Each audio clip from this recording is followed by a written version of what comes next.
A lot of people think taking part in medical research or clinical trial is like letting scientists use you as a human lab rat. And there is some truth to that. In the past, a lot of studies were run with very little oversight.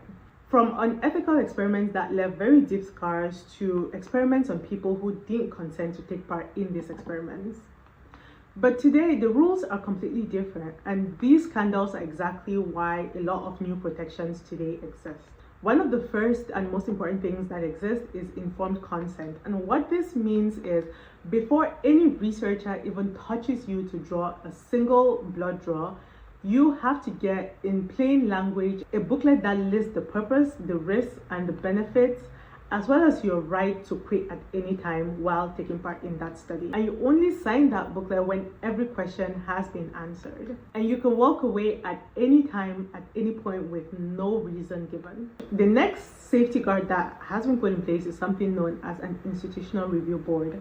Every research or clinical trial that is run on human beings is required to be reviewed by an independent ethics committee known as an institutional review board.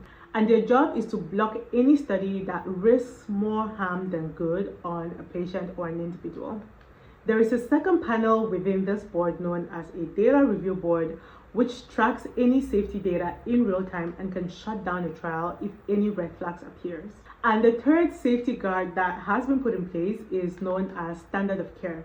What this means is you will never be denied any proven treatments just to test if a new one works.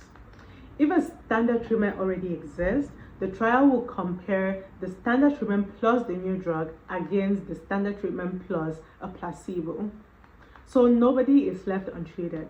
So if you're a participant trying to decide if you should take part in a study, what I would say is a lot of times participants always gain extra things like increased medical access to doctors and research teams.